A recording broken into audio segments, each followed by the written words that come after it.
Hey, what is up, guys? It's your boy Speed here, and I just wanted to quickly say thanks for all the support on the recent videos. Yesterday's Doom video absolutely popped off, so thank you for that. But in today's video, this was a game I just played for BTS. My team fortunately won the series. We had some pretty crazy comebacks. Honestly, I felt like I could have played a lot better. I still have a lot to learn, a lot to improve on before I feel like I deserve to make a major, which is my goal for this year, and hopefully you guys can be part of the ride, part of the journey. And yeah, I'm just going to be talking about my thoughts, talking about this game. So we were obviously in a pretty weird spot. Even though the game is 12-16 and we're up on kills, they have an alchemist, so they're up 10k net worth, right? He is obviously very, very far ahead. Also, because of the game state and because of the fact that they had Roche and the game was a little bit tough, we weren't able to farm very much. The game got a little bit awkward. Now, first things first, I bought this Octarine this game, this 8 Aeon disc, which, to give you guys a bit of context, this is an Enigma game. It's a 5-on-5 captain's mode match, so, pretty coordinated. Everything is supposed to be very coordinated. This first jump wasn't great. We just overextended a bit far. By the time we got on the CM, she wasn't in range for our spells, and the Rolling Thunder kind of didn't connect, and we had it just got awkward. We basically burned our entire Rolling Thunder and ended up dying as a result, so a little bit unfortunate, but either way, I'm just going to talk about some of my decisions. We do end up turning this game around and winning in like 50 minutes. So I'm going to speed through it and, pun intended, and yeah, just talk to you guys about how you can be better as a late game player and things that I look for. Alright, so the first fight I want to look at is one where I actually felt like I made a pretty big mistake. And so it's something I can improve upon and you guys can improve upon as well. And it's kind of just thinking more about what's behind you and what do you have to play against, right? What is going to naturally be coming and approaching towards you and reacting properly. Because I'm going to get hexed in this fight. I think I get hexed. I get stunned by something and it's really, really bad. So we go on this Alk, right? We lead with the Malefice. We're trying to burst him. He has an Aegis, right? So we're trying to chip him down and then black hole the follow-up. That was the general goal of the fight. I will say that I don't know if it would have worked even if we played it perfectly. I will admit, I think, I don't know, I think it's tough. The reason why I think it's tough is even if I do black hole him here, I'm not sure he dies. But either way, if I'm going to walk in here to try to black hole him, I have to BKB. And I have to BKB preemptively, right, to make sure that I can get the black hole off. It's also pretty important that I keep him in the Midnight Pulse. This ability is extremely deadly and very important for killing these, high HP cores in the late game. He has a ton of health, like 3k HP. So it's very important that I keep him in that. And I thought that if I BKB'd here, it actually could have been pretty game-changing. Maybe the Brood wouldn't have committed if she didn't get the Hex off, to be fair. But either way, yeah, because I'm unable to get my black hole off immediately, I get kited to the side, and now things get a little bit weird. We Song, and he has BKB'd, which could theoretically be good, but we don't have enough damage. And honestly, even if I got the BKB black hole off, I don't think it would have worked out anyway. We just probably didn't have enough follow-up. The Naga's gonna have a hard time getting in and doing any damage there. So I think we overforced a little bit. The Hex was really good from the Brood, but I need to preemptively BKB because it could have been a Hex from the line too. So it was just a big mistake. Now from here we try not to force our buybacks. I really don't want to use it if I don't have to. So fortunately we didn't buy back. I think not panic buying back there was very important. And then from there I don't think we get anything out of this fight. I don't believe anything crazy goes on here. I guess we kill the Brood. Did we kill this Alk too?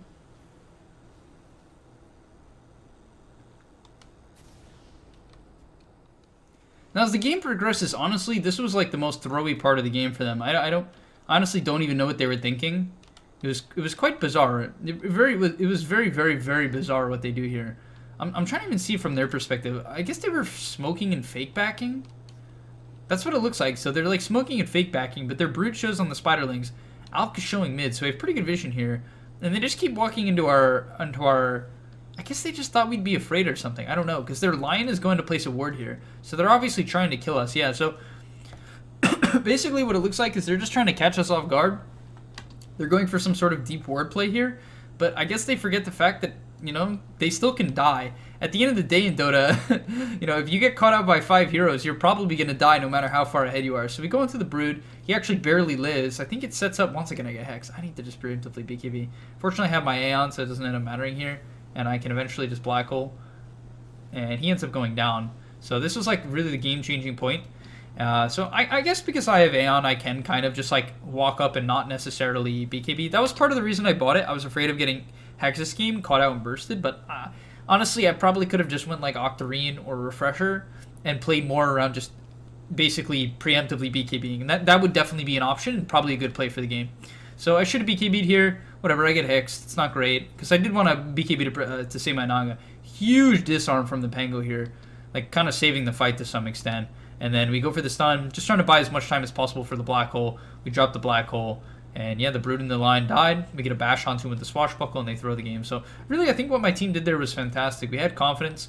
We didn't even have the black hole immediately, but we had confidence to go out of the base and just say, hey, if you're out of position, you're out of position, right? If you guys go out of the base and you make the play, no matter how far ahead you are, 23,000 gold ahead, no matter how far ahead you are, if we can get the jump, if we have the vision advantage, you know, we can make a play on you. And I think my team did a great job of this here. Going out to the Brood, chipping him in a safe way, right? We don't commit too hard. So when we go on the Brood here, we didn't immediately just go in with all of our heroes. I guess eventually the Naga commits in here, but she's pretty tanky. And as I said, this disarm from the Pango, intentional or not, was absolutely massive. So I kind of saved the fight. Otherwise, probably Naga wouldn't have died anyway, but still, really, really huge. And also, how did we kill off the Lion? Because that's a big kill. What happened to Lion? I guess he jumped the back line and probably just died, right? Oh, that was really fast from Marcy. Shout out moves. What the hell? How was that? How did he do that so fast?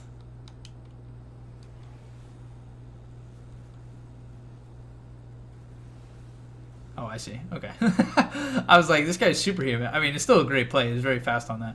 Good reaction to the black hole as well. A lot of confidence just to hop in here and knows the BKB is active, can get the job done. This Marcy hero pumps damage into the black hole. It's crazy. These tanky, these tanky carries that don't have necessarily that much armor can kind of just get shredded sometimes. And so yeah, we turn the fight around here. Now, at this point, I wanted to push him bottom. This was a really important play, I think, for me, that a lot of, I would say the majority of Dota players would absolutely not make. So we win the fight, right? And most people's reaction is, they're dead for 80 seconds! We have to run down mid! We need to end the game! This is our chance! How I see it is we need to fix our lanes. We need to make sure that we don't have to deal with split pressure when they respawn as much. And I also want to get towards my refresher. Yeah, the super creeps don't give too much gold, but they give enough, right? They definitely give enough. And so even though this is going to prevent me from having buyback, I felt with my BKB and with my Aeon, I was willing to take that risk. Yes, it's a big risk, but I felt that we were still losing the game. Even after winning the fight, the game is still probably in their favor slightly. I mean, to be fair, our Marcy was becoming like a core at this point, which is like really uplifting. The Pango scaling well, the Naga scales, right? The Naga outscales Auk at this point because she still can buy her shard and a full another item. So as the game goes along, and I still have a lot of item progression to go as well. So as the game continues, we're actually in a winning position. They had a ward in our base. That's actually really scary. Jeez, we could have gotten jumped here actually. And I bought out. I guess I had a refresher, but still, I could have gotten jumped. And so here, this is where things got weird. We go for a smoke, and at this point, I knew I just needed to play safe, right? I need to be really careful and not get jumped. And that was my main priority. Don't get jumped. Do not get jumped. And I nearly get jumped and lose my team the game. I'll keep it real. It was really close. I nearly messed up really bad and almost threw the game, but ended up not mattering, right? And we ended up being okay. We ended up living. And I think that comes up in a moment. So the game statics for a bit. Yeah, I think not too much happens. They go for a bit of a jump mid. Nothing crazy happens. So I'll skip ahead. We end up getting really lucky and getting the ninja gear. As good as the quickening charm is for that CDR on all your long CDR stuff, the ninja gear is too good, right? Because it's all about positioning for me. It's all about not getting jumped. And frankly, the movement speed is great for getting in position. Note that I don't have a blink this game. Honestly, I could have bought a blink, but I felt that I could black hole off the Naga song, and I could black hole the Alk and the Ember as they jump the backline. And those would be my major targets. The heroes that go in on their team have to literally go in. They can't do damage from far away, so it's not like I have to blink black hole some drow on the backline, right? And so I kind of felt like my build was justified. You could obviously argue that it's questionable, and I would, I could see that, but at the same time, yeah, I think my build this game was quite good for what their heroes do, and yeah, I didn't need the 2k gold, because if I bought a blink, I guess I technically wouldn't have a refresher here. Maybe I didn't need the Aeon, but honestly, it's pretty decent. So yeah, at this point, I think we knew the Alk had a nullifier, and so I had to be particularly careful, because if I get nullified and I'm Abyssal, and he has Abyssal too, I could potentially die from full with no buyback, and that could end the game. Right, and so I really could not afford to make that mistake. So you can see, anytime I'm positioning, I'm staying very far away. I'm afraid of smoke angles. We do know they're on the north side here, so I don't have to be too afraid to actually scan us out. But I'm like staying a little bit back. Even here, I shouldn't have walked up here. This is a big mistake. I could have thrown the game here. I don't even think I should show mid. If they have a mid ward and I get jumped, I could lose us the game. So I'm not like heinously out of position, but I think I shouldn't take even this risk. As I make Eidolons, it's from smoke. It's still risky. Maybe I shouldn't even do that because it's still risky, but I make the Eidolons because I want to pressure mid eventually. And then honestly, I'm stepping up a bit far here, I will admit. Maybe I shouldn't even be up this far. I thought my team was calling that we're going to jump, we're going to look to take them out. So I was like trying to get a side angle, but honestly, I am maybe a little bit too far up. Just in case they accidentally smoke into me, I could once again lose us the game. So I have to be careful. As the fight breaks out here, I think this is where eventually Marcy jumps in and just owns. Marcy like hard carries it. Did he triple crit? What in the crack? Did I just see that right?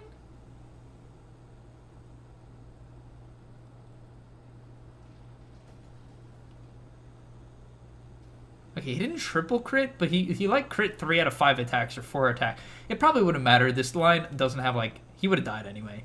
He was completely dead. Even if he gets his 4 staff off, he's going to die a quarter of a second later and get no spells off. So it didn't change anything. Like sometimes luck matters, but that definitely didn't matter. And what I did wrong here is I didn't identify my smoke into C was running out. So I step up and I'm like, okay, they obviously can't see me and my smoke's not going to break. But I actually end up getting jumped. The Alk bots is in.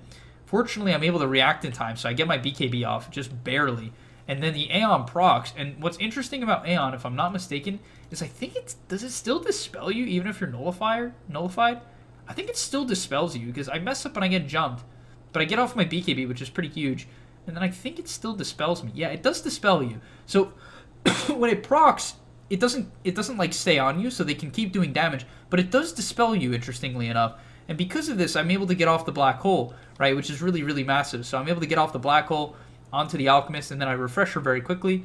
Actually, I didn't do it very quickly. I should have refreshed BKB a little bit faster, but we get another black hole onto the Ember. So all of a sudden, we don't die. And my positioning wasn't too bad, I will admit. I don't think it was perfect. As I said, the Alk jumped me, and I could have potentially died. To be fair, both the supports are dead, so they didn't have the follow-up they needed. But I was very quick on the BKB. I didn't get bursted. The Aeon still dispels you. It's actually good to know. I don't know why I didn't know that for certain. But yeah, we win the fight. Double black hole. Honestly, that was mostly Moose carried that fight for sure. He insta-killed both their supports with the Marcy. That was, obviously my black holes were solid. They were clean. And you can see, you might be like, how do they get black holed like that? Well, what is the Elk going to do? Is he just never going to go in? If he goes on someone else, I'm just going to, I'm going to walk over and BKB black hole anyway. So he knows he has to kill me. But that's also why I feel like my build is okay for this game, the no blink. It's weird, but I think it's okay, honestly. For how the game plays out. So we're going to go high ground here. Nothing too crazy. Just looking to move, make some moves with the Wraith Pact. We're going to back off. Chill. We needed to clear our waves a bit. So we do have the buyback now, which is nice. I wanted to save buyback. As good as getting the blink kind of is still. Because, maybe they group up and I can find the angle. Something like that. I didn't feel like I need to force it. But still, at this point in the game, no matter the fact that now we're ahead 10k net worth, I still wanted to play like I was afraid, very, very afraid of them, right? That was the main goal of the game. Play like I'm afraid. Don't get jumped. Just let someone else go in. And it's very important to know your role in team fights and have the discipline not to get jumped and position very accordingly. Like even here when this fight breaks out, you can see I kite out, right? I take a step back. I shouldn't even have let my smoke get broken. To be fair, the Marsiku kind of tossed them towards me, so I guess it is what it is. But I don't want my smoke to get broken. But I'm playing the outside. I have to wait a bit. I'm going to let the Alk go in. Then when we get the song, I can hop over, obviously pop my BKB, drop the Wraith Pact, Black Hole. It was a little bit risky. I think I popped the BKB a little bit too early because it ended before the Black Hole ended, which is definitely not good, right? That's certainly not good. But we popped the BKB again. Alk walks past me. Very simple play. And people overcomplicate late game Dota a lot of the time, right? We got the jump on the Ember. I know he's out of the fight. CM's not a problem. She's not going to carry the fight. Lion's not going to carry the fight. This Brood has a bunch of utility items. He's not going to 1v9 us. Ember's on the backline. He gets jumped by someone else. I know my purpose, right? And a lot of people, they don't understand. Like, they overcomplicate and they miss their Black Hole. They look for too much and they throw the game. I know if I take this Alk out of the fight for 4 seconds, or I guess 7 because I Black Holed a bit early, he's not going to do shit, right? So we just double Black Hole him. Marcy follows up. Good play on her part. Kill him off. And yeah, that's basically, well, it wasn't the end of the game, but yeah, I think the refresher purchase was absolutely correct. Turned the game around. Just being able to double Black Hole the Alk twice in a row changed the game. I think the Aeon was fine. It kind of almost saved me that one time mid too. So, and the reason why I would buy Aeon in a game like this is just because they have a lot of instant stuns. So I was a bit afraid of getting hexed. I'm not 100% sure it was like correct, but in the moment I was afraid and it felt okay. But yeah, fight breaks out. even in a late game, right? Still here. I'm going to drop my Midnight Pulse, get good damage onto the Lion. The Midnight Pulse is just, putting in work. This ability is insane, right? 190 damage, just tick, right? People don't understand. That's a lot of damage, right? 190 damage tick, because then it's going to tick again in a second, right? He's just ticking 170, 150, right? I mean, this Midnight Pulse has done 500 damage to Brood. That's like heavy damage, right? This ability just straight up shreds. Just did 264 to Alk. It's with this level 20 Midnight Pulse talent. You don't need to, I'm not going to carry the fight. I have no black holes. So all I'm going to do is I'm going to play around Malefice. It's still just a 3-second stun ability. So I can kite the outside, play around Malefice. You go in here. I like to stun the Alk. The Lion was out of position, so I couldn't stun him. Here I probably should have stunned one of the cores and not the Lion. That was a mistake, I think. I should have stunned like Ember or something like that. This Lion, as I said, is pretty useless. But yeah, that's the end of the game. Hopefully you guys enjoyed. I just want to talk about a bit about positioning and understanding my purpose in the game and so on and so on. So hopefully this kind of gives you a good idea of how I look at late game Dota, how I identify my items, and how I decided my items. And yeah, hopefully we can make a major this year. Honestly, I'm struggling in solo queue still. I don't know what's going on. Honestly, I don't even feel like I'm playing bad. It's I'm usually and this is a bit of a message for you guys too. As long as you feel like you're learning and you're putting in the time to improve the heroes you want to improve on and learn the game, and you feel like you're actively trying to be better, I don't think you should worry too much about your MMR, at least not in the short term. Because I've had a bad week and a half streak. It is what it is. It is what it is. Next week, I could pop off. Maybe my teammates just have better games. Because some games your teammates are gonna have bad games. Some games you're gonna underperform. Some weeks you're just gonna have a bad mentality for some reason, right? And it is what it is. I'll just show you an example. I had this really frustrating Enigma game. It is what it is, though. Talking about Enigma, I guess it's part of the Enigma video. But I beat a hero that I think can often beat me in lane, which is Sniper. So I was really happy with my performance. Really happy with my performance. I beat this Sniper in the lane. I was really happy about that. The only thing is, their Dawnbreaker 5 actually got really farmed. She must have killed someone else. I actually don't know how their Dawnbreaker's so farmed. I guess she got to farm the lane a bit. Either way, my lane went really, really well, right? This Sniper's extremely poor. Very, very poor. But it is what it is. My mid lost, and my safe laner eventually got crushed and didn't recover at all. And, I felt like I played good. I got counterpicked. I think Dawnbreaker's pretty decent against Enigma in lane as well. So I would argue they had, almost a double counterpick lane. I do have Marcy in lane, which helped out. But I felt that the strategies that I learned and thought through and went through were good. And I was like, okay, we lost this game. Shit happens. It was a very awkward game when my lifestealer had a Midas at minute 15. But, I learned from the game. I felt I built some confidence around my laning stage. And so even though I'm losing rank and shit sucks right now, I'm ready to go. I'm ready to keep going. I'm still learning about my heroes. And, yeah. Thanks for watching, guys. I'll see you in the next one. Peace.